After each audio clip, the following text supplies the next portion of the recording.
everyone. We're here live at the GTIA ChannelCon 2025 in steaming hot Nashville, Tennessee. We're here on the show floor to hear the story of our guest, Heather Roundtree from Obvion. Heather, welcome to the show. Thank you.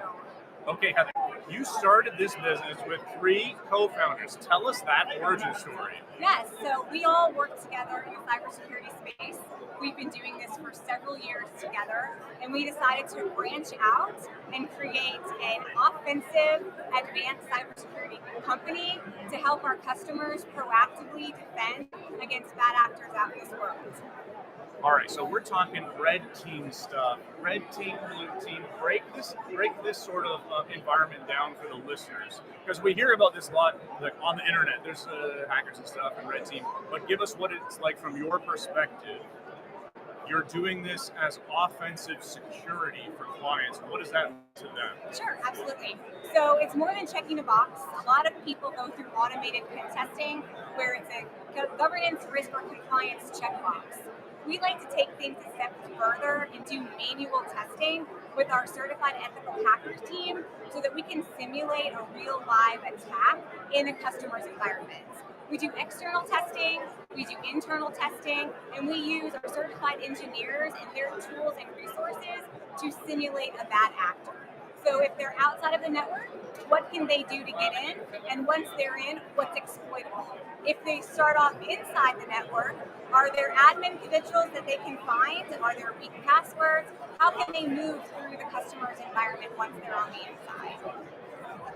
This is a real corner of cybersecurity that can get very tech jargony and feel nebulous to a business owner listening to this. And even if an MSP is listening to this, this might be way outside of their comfort zone.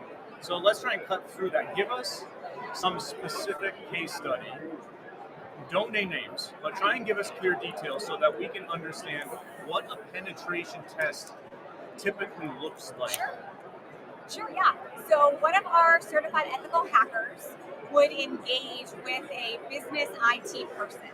And in this engagement, he would say, this is the scope of services. So we'll take your servers, your firewalls, your switches, and all of your IP addresses. And we will then let you know where the vulnerabilities are in your network. So think of risk management. What is inside of your network that could be exploitable to someone trying to do bad things, or to someone who may not be doing bad things, but accidentally, let's say they click a link in an email, or they have a password that's password 123. Those are easy to crack, and so maybe a user not knowing it could compromise the network. So at typical engagements, we would have 1 to 2 weeks where we are solely focused on the one business organization, and we're letting them know step by step how someone could get into their network. Maybe they can access the HR folder, the accounting folder. Maybe there isn't any separation in the network, so people that shouldn't be able to access payroll, for example, can access payroll. And all that information is gathered through a series of tests and assessments, and then a report of all of the findings along with remediations and next steps to help the customer tighten up their security posture are then presented to the people in the organization that need to know those things. And then we actually can do some retesting once those remediations are in place to ensure that the network is secure enough and that the ways that we were able to get in are no longer exploitable from someone from the outside trying to get in. Have you had the experience where you're talking to an end client and they say to you, I thought my managed service provider was supposed to be doing exactly what you said? Yes, absolutely. So, there's been instances where we have ran a penetration test and the client decided not to let their other partners know they were running the test. So if they have a SOC partner, a security operating center partner, or a managed detection and response partner, a third-party partner that's overseeing their network, we will tell that customer that they don't have to let those vendors know that we're performing the test. So if our certified ethical hacker gets in there and there are not alerts going off from their third-party vendor, we can let them know that real time that, hey, you should have seen this alert because he got in and was able to gain admin credentials. There have been times and instances where he has gotten into an email Office 365 user account and actually emailed someone else in the organization from the compromised email address that he was able to get. Okay. My mind's reeling now because I can see how a professional pen tester could find those weaknesses. Yes. Who really needs to care about this? Because there's certainly businesses that don't need, not that they don't need, but it's not an appropriate level of engagement for a 10-person dental clinic. Who really needs what you're talking about? The short answer is everybody. I know you say everyone, but but there's a level of practicality. Like a 10-person dental clinic has many low-hanging fruit. Like they're all using Smile as their password. They don't need your high level of expertise. That's right. That's right. Who really needs your high level of expertise to look for the mid to high hanging fruits? That's a fair question. So a lot of the customers that we help in this industry are those that have governance, risk, and compliance needs.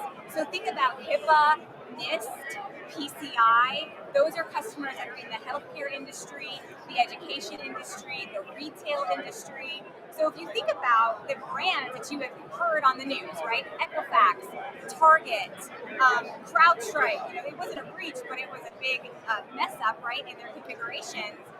Companies need to know where their vulnerabilities are so that they can protect their customer data and they can also protect their, what we would call secret sauce, right? If it's an organization that makes something, a manufacturing organization, that needs to be protected. And if someone can get in and get that secret sauce, that could be detrimental to the organization or brand recognition, right? Target probably took a hit when they had a breach because of an HVAC vendor trying to get in there, right? So just making sure that you secure all of the different ways that people can get into your network and exploit your customers, like HIPAA compliances in healthcare.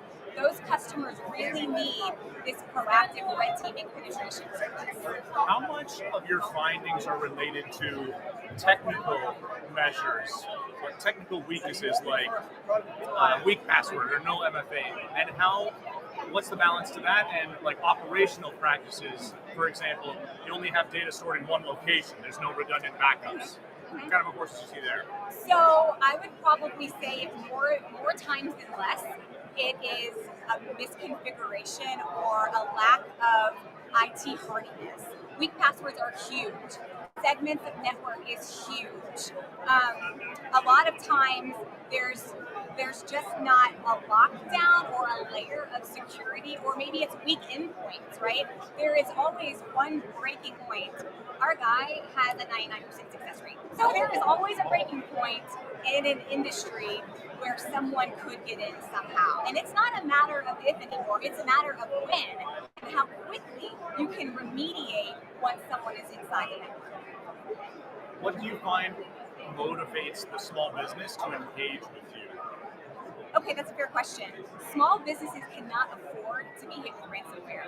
Most small businesses will go out of business if there is a breach because they can't afford to pay the ransom and they don't have their data backed up, so they can't recover it.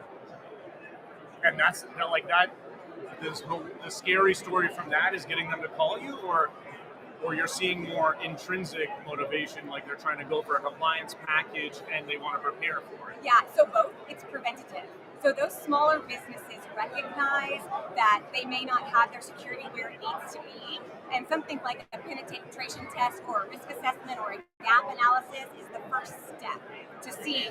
You don't know what you don't know. A lot of people don't know they don't know. I didn't before I came to cybersecurity, and a lot of those small businesses, a dentist office, they don't know anything about that, right? But they store customer data, and they need to make sure their customer data is protected, or they're going to go out of business. Okay, I love asking people for their number one client transformation. So tell me the story of your happiest client. Who's the happiest that they engaged you? Oh, wow. Okay. Well, we have a client success story. I want to say two things about this. One, we have a client success story that told us this was the best penetration test that we've ever had done, and they have them done every single year. And that's because everything we do is manual. It's a one-on-one engagement with real live updates. And the term I want to use is weaponized because that's what our hacker would say, which just means he exploits everything he can as far as he can until he uncovers what a bad person would actually mean. But the other thing that I wanted to say is that in a recent penetration test, one of our hackers was testing an environment that had ransomware in the environment. And so he was hacking the hacker. And it was just such a surreal experience. And he was able to share that with the customer. What they say about that? That's It you was and I scary. can think, wow, that's an incredible story. They probably thought, oh my gosh, They were terrified. what's going on? Yeah, Okay. they were terrified. Tell that. But we were able to find it and address it, and I would say scare off the hacker because we were in there firing back at him. Okay, So, little pro bono defense. yes, pro bono defense. So if the penetration test was done any earlier, the hacker may not have been there. If it was done any later, the hacker may have gotten something that they shouldn't have. But just the timing of the hacker being in there when we were in there and being able to fight that off is just such a phenomenal story. You know, nobody wants to be in that situation. But being able to help there was pretty phenomenal. Fantastic. You started this business with your 4 co-founders.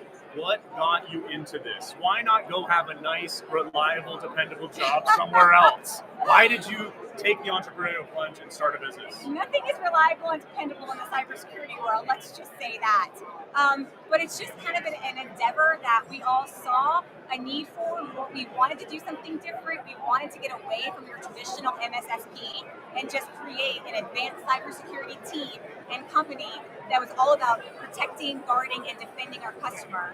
And actually, our name Obvium is a Latin word meaning to guard, defend, and stand in the way. So that's what we're all about. Fantastic. What's the next 5 years look like for you? Oh man, I don't know. I don't really know what the next 5 years looks like. Okay, better question. That's a fluff question. What's the next 1 year look like for you? What do you want to do by August 2026? Yeah, so we really want name brand recognition, right? We've been doing this for about 18 months. So we want to grow our brand. We want to have lots of happy customers. We want those customers to refer more happy customers, and maybe 5 years, right? Be a household name where people know where to go when they want to proactively protect their networks. And what's the niche audience that you want that recognition with? Because you're not getting it for 15 million small business. No, it's definitely that large to enterprise customer. Okay. We're not the least expensive in the world, I'll tell you that. It's okay. There's no strategic advantage to be the least expensive. Only most expensive. Yeah. Okay, great. Okay, so fantastic. Heather Roundtree from Obvion, Latin for to defend. Right, defend. Wonderful for having you here. This has been the MSPAA podcast live at GTIA ChannelCon 2025 here in Nashville. Thanks for joining us. Thank you.